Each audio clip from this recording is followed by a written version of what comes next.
IGNOU students, welcome back to my channel Mastering Education today। आज हम लोग MSOE 004 जिसका एग्ज़ाम आपका 24th को है, उसका एक इम्पॉर्टेंट टॉपिक्स का रिवीजन करने वाले हैं।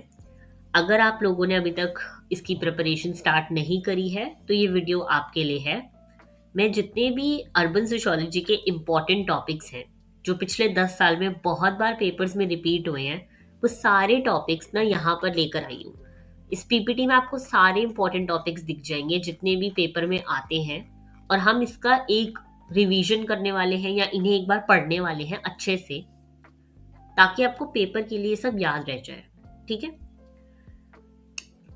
देखो जिसका भी MSOE 004 इसका पेपर है अर्बन सोशियोलॉजी का, पैनिक मत करो। इतना डिफिकल्ट टॉपिक नहीं है। हो सकता है बहुत बार बच्चे ये अर्बन सोशियोलॉजी वाला टॉपिक पहली बार पढ़ रहे होते हैं तो समझ नहीं आता, बट काफ़ी इजी और काफ़ी स्कोरिंग टॉपिक्स हैं इसमें। ओके, तो बिना किसी टाइम वेस्ट करे स्टार्ट करते हैं। अगर आपका इसका पेपर है तो प्लीज़ ये वीडियो को पूरा देखना, आप लोगों की बहुत हेल्प हो जाएगी। आपके सारे टॉपिक्स अच्छे से प्रिपेयर हो जाएंगे और आपको समझ आ जाएगा कि आंसर राइटिंग कैसे करना है। ओके, तो देखो आज हम पढ़ने वाले हैं अर्बन सोशियोलॉजी। पहले मैं तुम्हें एक बेसिक बता दूं, अर्बन सोशियोलॉजी का मतलब होता है सिटीज की स्टडी करना। ओके, सिटीज क्या होती है? जहाँ पे हमें बहुत सारी फैसिलिटीज मिल रही होती हैं। अर्बन एरियाज वही होते हैं जहाँ पे हमें बहुत सारी फैसिलिटीज मिलती हैं, जिसे काफी लोग अर्बन एरिया से बिलोंग करते होंगे, और हमने अर्बन रूरल का डिफरेंस पहले बचपन में बहुत बार पढ़ा हुआ है। ओके, यहाँ पे इस सब्जेक्ट में हम पढ़ने वाले हैं कि सिटीज कैसे बनती हैं, लोग सिटीज में कैसे रहते हैं, और सिटीज की प्रॉब्लम क्या क्या होती हैं। ओके, तो बिना कोई टाइम वेस्ट करे स्टार्ट करते हैं। सबसे पहले हम पढ़ते हैं अर्बन सोशियोलॉजी के बारे में। अर्बन सोशियोलॉजी क्या है? अर्बन सोशियोलॉजी एक सब्जेक्ट है जो सिटी को एक सोशल सिस्टम की तरह देखता है। आपने सोशियोलॉजी पढ़ी है, सोशियोलॉजी में हम सोशल सिस्टम्स, सोशल रिलेशनशिप्स यही पढ़ते हैं। तो यहाँ पे हम पढ़ने वाले हैं कि उन सिटीज में सोशल सिस्टम कैसे वर्क करता है। इसका मतलब ये है कि सिटीज ना सिर्फ बिल्डिंग्स और रोड्स नहीं होते, बल्कि लोग, उनके रिलेशनशिप्स और उनका लाइफस्टाइल भी होता है। एक सिटी को अगर हम खड़ा करके छोड़ दें और उसमें लोग ना हो तो वो सिटी चल थोड़ी पाएगी। अगर वहाँ पे कोई फैसिलिटीज ही ना हो, वहाँ पे लोग ही ना हो, तो सिटी का कोई यूज ही नहीं बचा। इसलिए हमें सिटीज के बारे में जब भी पढ़ना है तो उसमें रहते हुए लोग, वो लोग क्या करते हैं, क्या प्रॉब्लम्स फेस करते हैं, ये सब पढ़ना होता है। ओके, यहाँ पे प्रॉपरली देखो डेफिनेशन दे रखी है, तो इसको पढ़ के जाना अच्छे से। बहुत बार आती है डेफिनेशन, ये आपको पता होनी चाहिए। अगर मैं तुम्हें सिंपल लैंग्वेज में समझाऊं तो जब भी डेफिनेशन लिखने के लिए आएगी, जो कि तुम हर आंसर में लिखोगे, देखो कोई भी क्वेश्चन आएगा अर्बन सोशियोलॉजी का, तो तुम्हें सबसे पहले हर क्वेश्चन में पहले बताना है कि अर्बन सोशियोलॉजी होता क्या है। तो उसमें तुम्हें क्या क्या लिखना है कि अर्बन सोशियोलॉजी पहले तो एक सब्जेक्ट है जिसमें हम सिटी को एक सोशल सिस्टम की तरह देखते हैं। ऊपर से अर्बन सोशियोलॉजी क्या स्टडी करता है, ये देखता है कि लोग सिटीज में कैसे रहते हैं, लोग एक दूसरे से कैसे इंटरैक्ट करते हैं, और सिटीज टाइम के साथ कैसे चेंज होती जा रही है। ओके, ये स्टडी करता है कि बिग सिटीज जैसे कि दिल्ली, मुंबई से लेकर स्मॉल टाउन्स तक ये कैसे सारे बने, कैसे इनका पुराने टाइम पे कैसे थे और अब कैसे हो गए। ओके, बेसिकली पहले लोग फोक सोसाइटीज में रहते थे। फोक सोसाइटी का मतलब होता है गांव के लोग। ओके, जहाँ पे सब एक दूसरे को बहुत क्लोजली जानते थे। फैमिली और रिश्तों की इंपॉर्टेंस बहुत ज्यादा होती थी इस टाइम पे। जब ये लोग धीरे धीरे शहरों में आ गए तो सोसाइटी सिंपल से क्या हो गई, कॉम्प्लेक्स। यानी कि पहले लोग बहुत सिंपल लिविंग थी, अब देखें तो लाइफ बहुत फास्ट पेस्ड हो गई है ना। तो शहरों में लोग ज्यादा होते हैं, कल्चर काफी मिक्स होता है, और रिलेशनशिप यहाँ पे ज्यादा फॉर्मल हो जाते हैं। ओके, यही है अर्बन सोशियोलॉजी। जब भी अर्बन सोशियोलॉजी के बारे में आएगा तो तुम्हें ये सब समझाना है। फोक सोसाइटीज का मेंशन जरूर करना है इसमें। ओके, बहुत जरूरी है। यहाँ पे देखो दे रखा है फोक सोसाइटीज। नेक्स्ट अब हम पढ़ते हैं बहुत important concept, that is urbanisation. काफी इंपॉर्टेंट टॉपिक है तुम्हारा पेपर के हिसाब से, तुम्हें पता होना चाहिए अर्बनाइजेशन क्या होता है। अर्बनाइजेशन का मतलब पहले हम पढ़ रहे हैं यहाँ पे, देखो मीनिंग ऑफ अर्बनाइजेशन। अर्बनाइजेशन का मतलब होता है जब गांव शहर बनने लगते हैं। यानी कि कोई एक स्मॉल विलेज या फिर कोई एक स्मॉल जगह जो है अब सिटी की तरफ मूव कर रही है, वो सिटी बन रही है। ओके, जब लोग विलेजेस से सिटीज की तरफ शिफ्ट करते हैं तो हम अर्बनाइजेशन का यूज करते हैं, अर्बनाइजेशन टर्म का। जब या तो कोई जगह जो है वो गांव से शहर बन रही है तो उसका मतलब अर्बनाइजेशन होगा, या फिर गांव के लोग जो है सिटीज की तरफ मूव कर रहे हैं तो उसका मतलब भी अर्बनाइजेशन होगा। अर्बनाइजेशन होने से क्या क्या होता है, यहाँ पे हम पैटर्न्स एंड ट्रेंड्स देख रहे हैं। अर्बनाइजेशन में पॉपुलेशन ज्यादा होती जाती है, जॉब्स बढ़ने लगती हैं, रोड्स, बिल्डिंग, स्कूल्स, हॉस्पिटल्स बनते हैं। ओके, जैसे कि अगर मैं एग्जांपल दूं अर्बनाइजेशन का, अगर किसी गांव में फैक्ट्री आ जाए और लोग काम के लिए वहां शिफ्ट हो जाएं तो धीरे धीरे वो एरिया शहर बन जाता है। ओके, अब हम देखते हैं कुछ पैटर्न एंड ट्रेंड्स जो मतलब कि कॉमन चीजें हैं अर्बनाइज्ड एरिया में। अर्बनाइजेशन हर जगह सेम स्पीड से नहीं होता, कहीं पे बहुत तेजी से हो रहा होता है और कहीं पे ये स्लो होता है। इसके रीजंस क्या क्या होते हैं? सबसे पहले इंडस्ट्रियलाइजेशन, जहां पे भी फैक्ट्रीज बनना स्टार्ट हो रही हैं, कितनी ज्यादा फैक्ट्रीज है कितनी कम फैक्ट्रीज है उससे फर्क पड़ता है। माइग्रेशन, लोग कितने शिफ्ट हो रहे हैं वहां पे। अब सोचो फैक्ट्री खड़ी हो जाए बट फैक्ट्री में लोगों का काम ही नहीं रहा तो लोग शिफ्ट ही नहीं होंगे वहां, है ना। और कितनी जगह ऐसी हैं जहां पे बेटर जॉब्स और सैलरी है, तो लोग जो है मोस्टली मेट्रोज की तरफ जाते हैं क्योंकि वहां ज्यादा अपॉर्चुनिटीज होती हैं। आपने देखा होगा बहुत लोग अपने गांव से दिल्ली, नोएडा, गुड़गांव ऐसी जगह पे आते हैं क्योंकि यहाँ पे बेटर जॉब अपॉर्चुनिटीज है और बेटर सैलरीज है। ओके, अब हम देखते हैं अर्बन ग्रोथ इन इंडिया, यानी कि इंडिया में अर्बनाइजेशन कैसे रहा। तो यहाँ पे देखो बता दूं, इंडिया में अर्बनाइजेशन ना बहुत डिफरेंट स्टाइल का रहा है। यहाँ पे कुछ सिटीज बहुत ज्यादा पावरफुल है जैसे कि दिल्ली, मुंबई, और कुछ सिटीज ट्रांसपोर्ट रूट्स के आसपास हैं तो वो ग्रो कर रही हैं। हाईवेज और रेलवेज के अलोंग सिटीज डेवलप होती जा रही हैं धीरे धीरे, टाइम लग रहा है लेकिन हो रहा है ऐसा। ओके, सिटीज इकोनॉमी को ग्रो करती हैं पर साथ ही प्रॉब्लम्स भी लाती हैं जैसे ट्रैफिक, पोल्यूशन, हाउसिंग इश्यूज। तो यहाँ पे जो है काफी अलग टाइप से अर्बन ग्रोथ हुआ है इंडिया में। कुछ सिटीज बहुत फास्टली हो गई, कुछ स्लोली हो रही हैं, और अगर हो भी रही हैं तो वहां पे काफी सारे प्रॉब्लम्स आ रही हैं। ओके, अब हम नेक्स्ट स्लाइड में पढ़ने वाले हैं approaches to study of urbanisation. अभी हमने पढ़ा अर्बनाइजेशन क्या होता है, उसके पैटर्न ट्रेंड्स क्या होते हैं।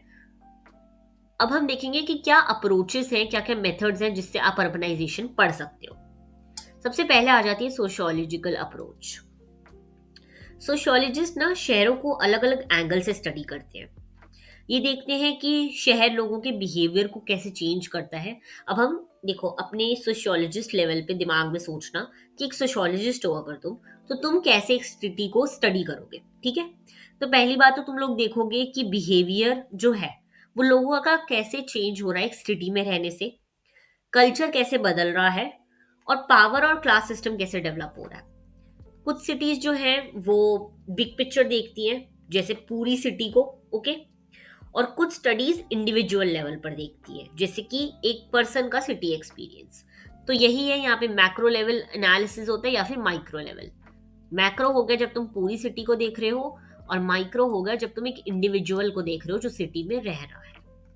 ओके, नेक्स्ट आ जाते हैं कुछ और अप्रोचेस पे। इसमें एक्सप्लॉयटेटिव मॉडल है एक। इस मॉडल के अकॉर्डिंग शहर में सब लोग इक्वल नहीं होते, कुछ लोग बहुत रिच हो जाते हैं, उनके पास पावर होती है, और कुछ लोग गरीब रहते हैं, उनसे ज्यादा काम लिया जाता है। तो एक्सप्लॉइट कर रहा है, एक बंदा अमीर होता जा रहा है और एक गरीब होता जा रहा है, और अमीर जो है वो गरीब को एक्सप्लॉइट कर रहा है। ओके, नेक्स्ट है इकोलॉजिकल अप्रोच। इस अप्रोच में सिटी को नेचर की तरह देखा जाता है। जैसे जंगल में एनिमल्स जगह के लिए लड़ते हैं, वैसे ही शहर में लोग अच्छी जगह, जॉब्स, रिसोर्सेज के लिए compete करते हैं।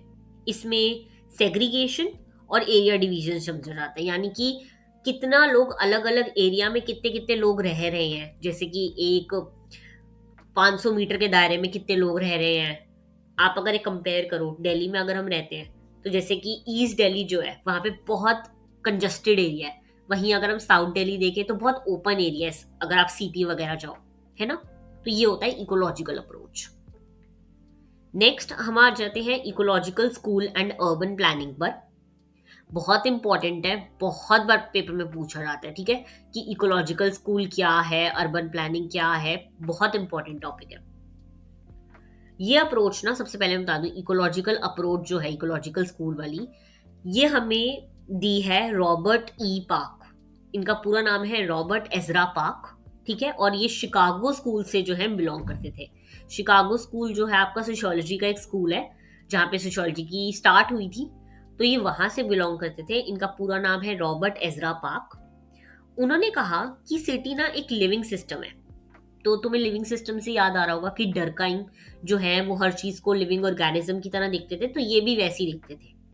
इन्होंने कहा कि सिटी एक लिविंग सिस्टम है, लोग शहर में वैसे ही एडजस्ट करते हैं जैसे प्लांट्स और एनिमल्स नेचर में करते हैं।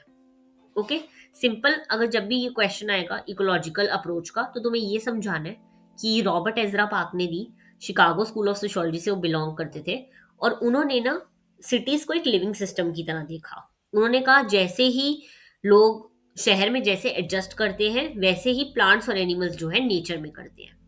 अब क्या क्या ऐसे फीचर्स हैं जो इकोलॉजिकल अप्रोच में हमें दिखते हैं। सबसे पहला आ जाता है कंपटीशन। लोग अच्छी जगह जगह के लिए compete करते हैं। जैसे सिटी सेंटर में रहना ज्यादा महंगा होता जा रहा है, तो वो लोग जगह के लिए compete कर रहे होते हैं, ठीक है। जैसे कि आप लगा लो एग्जाम्पल, कहीं के रेंट बहुत हाई है, कहीं के रेंट बहुत लो हैं, तो लो रेंट वाली जगह के लिए एक जो पुअर इंसान है compete करेगा। ओके, नेक्स्ट है इन्वेजन। नए लोग किसी एरिया में आते हैं, जैसे कि माइग्रेंट्स किसी पुरानी लोकेलिटी में आते जाते रहते हैं। अगर आपको एग्जाम्पल दिखना हो तो दिल्ली में जैसे एरिया है, जितना भी बॉर्डर एरिया है, जहांगीरपुरी और ये सब, यहाँ पे मोस्टली जो है माइग्रेटेड पॉपुलेशन रहती है। ओके, नेक्स्ट है हमारा इक्विलिब्रियम। थोड़े टाइम के लिए स्टेबिलिटी आती है, फिर साइकिल दोबारा से स्टार्ट हो जाती है। मतलब थोड़े टाइम के लिए सिटीज नॉर्मल लाइफ पे होती हैं, बट फिर एकदम से वापस फास्ट पेस्ड हो जाती हैं। नेक्स्ट इसका पॉइंट है सक्सेशन। जब नए लोग आते हैं तो एरिया का नेचर जो है वो चेंज हो जाता है, पुराने लोग शिफ्ट हो जाते हैं। ऑब्वियसली एक एरिया में एक इंसान रह रहा है और वो काफी अमीर है, जब उसने वो घर लिया था तो वो एरिया बहुत अमीरों का था। अब जो है वहां पर माइग्रेटेड लोग आके रह रहे, रेंट पे लोग रहने लग गए हैं, तो वो इंसान क्या करेगा, वहां से मूव कर जाएगा ऐसे एरिया में जहाँ पे और बेटर हो चीजें। ओके, तो इकोलॉजिकल पर्सपेक्टिव हमें यही सब दिखाता है कि कैसे जो है ये सारे सोशल प्रोसेसेस एक सिटी को चेंज कर रहे हैं धीरे धीरे। ओके, तो ये थी इकोलॉजिकल अप्रोच, बहुत इंपॉर्टेंट है, अर्बन प्लानिंग में सब यूज होता है ये चारों चीजें, तो आपको ये पता होनी चाहिए। नेक्स्ट अब हम आ जाते हैं मॉडल्स ऑफ अर्बन स्ट्रक्चर पे। इसमें दो तरह के मॉडल हम पढ़ने वाले हैं, सबसे ज्यादा इंपॉर्टेंट है ये दोनों मॉडल आपको ये बताएंगे कि कैसे सिटीज जो हैं वो डेवलप हुई, पुराने टाइम से लेके अब तक कैसे सिटीज चेंज हुई हैं। ओके, सबसे पहले आ जाता है कॉन्सेंट्रिक जोन मॉडल, सबसे इंपॉर्टेंट है। इसका तुम्हें डायग्राम वगैरह मैं एक और वीडियो डाल दूंगी, उसमें मैं सारे डायग्राम्स बता दूंगी जो तुम्हें आंसर्स में बनाने होंगे, बिकॉज वो बहुत इंपॉर्टेंट है पेपर के हिसाब से। ओके, सोशियोलॉजिस्ट ने ये अप्रोचेस जो है मॉडल्स डेवलप करे थे बताने के लिए कि किस कैसे सिटीज में एरिया जो है वो पुराने टाइम से लेके अब तक डेवलप हुए हैं, कैसे लैंड यूज हो रहा है, कैसे सेग्रीगेट हो रहा है, ये सब। सबसे पहले आ जाता है कॉन्सेंट्रिक जोन मॉडल। ये हमें दिया था अर्नेस्ट बर्जेस ने। ओके, नाम याद रखने बहुत इंपॉर्टेंट है। ई बर्जेस, अगर पेपर में ना याद रहे तो प्लीज बर्जेस तो याद रखना है, एटलीस्ट तुम्हें कास्ट पता होनी चाहिए। ओके, ये मॉडल हमें बताता है कि सिटी सर्कल के फॉर्म में ग्रो करती है, यानी कि एक सर्कल, फिर एक बाहर सर्कल, फिर एक बाहर सर्कल, ऐसे करके concentric zone model. Okay, centre में जो है वो होते हैं यहाँ पे बिजनेस एरिया, बहुत डेवलप्ड एरियाज, फिर उसके बाहर आती हैं फैक्ट्रीज, वर्कर के एरिया, सबर्ब्स, ये सब, और फिर उससे बाहर एक और एरिया। ठीक है, ये मॉडल अज्यूम करता है कि सिटी एक सेंटर से एक्सपैंड हुई, यानी कि ये बिजनेस एरिया से सिटीज जो है स्टार्ट हुई और फिर बाहर बाहर बाहर ऐसे सर्कल में मूव करती गई। ओके, फिर आता है मल्टीपल न्यूक्लियाई मॉडल। इसमें तुम्हें याद रहना चाहिए हैरिस एंड उलमैन, ये दो नाम याद रखना प्लीज, बहुत इंपॉर्टेंट है। मैं फिर से नहीं बताऊंगी, पेपर में सब आता है। ओके, अगर तुम आंसर में नहीं लिख कर आओगे तो तुम्हारे मार्क्स कट करेंगी एग्जामिनर, बिकॉज तुम्हें पता होना चाहिए कि कौन से मॉडल्स किसने डेवलप करे हैं। ओके, इस मॉडल के अकॉर्डिंग सिटी के मल्टीपल सेंटर्स होते हैं, यानी कि जैसे यहाँ पे तो एक सेंटर से डेवलप हुई ना, मल्टीपल न्यूक्लियाई में क्या होता है, एक सेंटर यहाँ हो गया, एक सेंटर यहाँ हो गया, तो सिटी एक जो है यहाँ डेवलप हो गई, एक यहाँ डेवलप हो गई, ऐसे कर कर। ओके, इस मॉडल के अकॉर्डिंग सिटी के मल्टीपल सेंटर्स होते हैं अलग अलग जगह पे, जैसे ये हो गया ऑफिस एरिया, ये हो गया इंडस्ट्रियल एरिया, फिर एक हो जाएगा रेजिडेंशियल एरिया, ऐसे करके। मॉडर्न सिटीज ज्यादातर इसी टाइप की होती हैं, हमें पता है। जैसे कि अगर तुम लगाओ तो जितनी भी गुरुग्राम नोएडा में सारे ऑफिसेज हैं, दिल्ली में रेजिडेंशियल एरिया है एक, ऐसे कर कर। ओके, तो ये मॉडल्स हमें बताते हैं कि कैसी सिटीज जो है पुराने टाइम से लेकर अब के टाइम में, मॉडर्न टाइम में डेवलप हुई है। ओके, दोनों मॉडल्स याद रखना, दोनों के नाम याद रखना। नेक्स्ट हम आ जाते हैं topic urban economy and poverty पे। अर्बन इकोनॉमी यानी कि पैसे से रिलेटेड बात हो रही है, और वो पैसा गरीबी से। ओके, पहले हम देखते हैं फीचर्स ऑफ अर्बन पावर्टी, कि कैसे अर्बन एरियाज में जो है पावर्टी आई, उसके क्या क्या फीचर्स है, क्यों पावर्टी आ रही है। देखो, सिटी में गरीबी अलग अलग टाइप की होती है। प्रॉब्लम क्या क्या होती है, एक सिटी में अगर तुम रह रहे हो तो तुम्हें पता है कि रेंट बहुत महंगा हो सकता है, और हाउसिंग कंडीशन अच्छे नहीं हो सकते, बेसिक फैसिलिटीज भी तुम्हें नहीं मिल रही। तो ये होती है अर्बन पावर्टी। यहाँ पे पावर्टी का मतलब ये नहीं है कि तुम्हारे पास सिर्फ पैसा नहीं है, तुम अच्छे घर में नहीं रह रहे, तुम्हें 2 टाइम का खाना नहीं मिल रहा, तुम्हें रेंट बहुत महंगा लग रहा है, ये होती है अर्बन पावर्टी। ओके, पुअर लोग जो हैं सिटी के एक ही एरिया में कॉन्सेंट्रेटेड रह जाते हैं, उससे आगे नहीं बढ़ पाते। इसमें अगर हम देखें तो इनफॉर्मल सेक्टर बहुत मेजर एक रीजन है। इनफॉर्मल सेक्टर में स्ट्रीट वेंडर्स आ जाएंगे, daily veg workers, small workers, ये सब आ जाएंगे। इनके पास जॉब सिक्योरिटी नहीं होती और इनकी कोई फिक्स्ड इनकम नहीं होती। ओके, एक सिटी में हमारे एम्प्लॉयमेंट चैलेंजेस भी देखने को मिलते हैं। अनएम्प्लॉयमेंट बहुत ज़्यादा होता है शहरों में, और स्किल्स और जॉब जो है वो मैच नहीं करती। ये हमने देखा ही है कि बहुत लोग ऐसी ऐसी डिग्रीज लेके बैठे हैं जो जॉब बिल्कुल डिफरेंट कर रहे हैं। तो माइग्रेंट्स को यहाँ पे ज़्यादा स्ट्रगल करना पड़ता है, क्योंकि वो बाहर से आए हैं, तो उनको पहले उनके पास कुछ नहीं है और फिर उन्हें और नहीं मिल रहा। यहाँ पे डिस्क्रिमिनेशन भी हमें देखने को मिलेगा कास्ट, रिलीजन और रीजनल के बेसिस पर।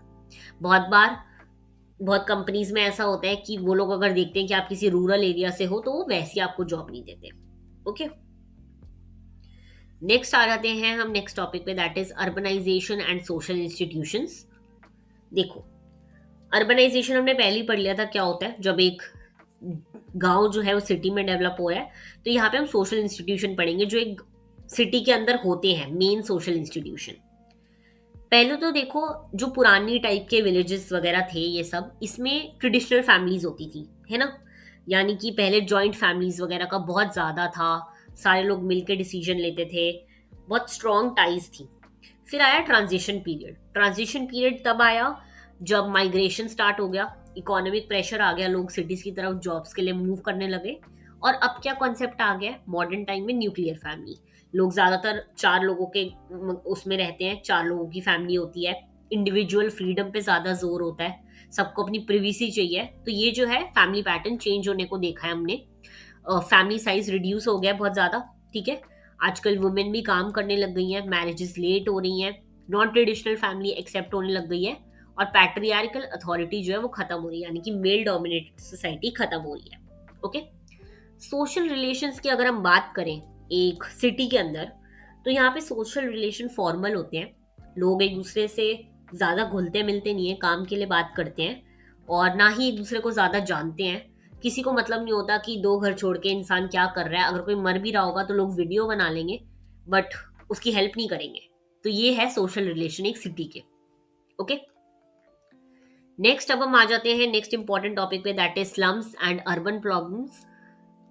स्लम्स आप लोगों को पता ही होगा, स्लम्स क्या होते हैं, जहाँ पे आपको बेसिक फैसिलिटीज भी नहीं मिल रही होती और एक बहुत कम एरिया में बहुत ज्यादा लोग रह रहे होते हैं।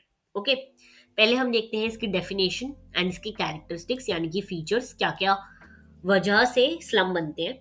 स्लम वो जगह होती है जहाँ पे हाउसिंग बहुत खराब होती है, रहने के लिए घर अच्छा नहीं है, वाटर और सैनिटेशन नहीं होता, पानी भी नहीं मिल रहा, और ओवर क्राउडिंग होती है, एक छोटी सी जगह में बहुत सारे लोग रह रहे हैं। ओके, अब इसके कॉजेज क्या होते हैं, स्लम्स बनते क्यों हैं।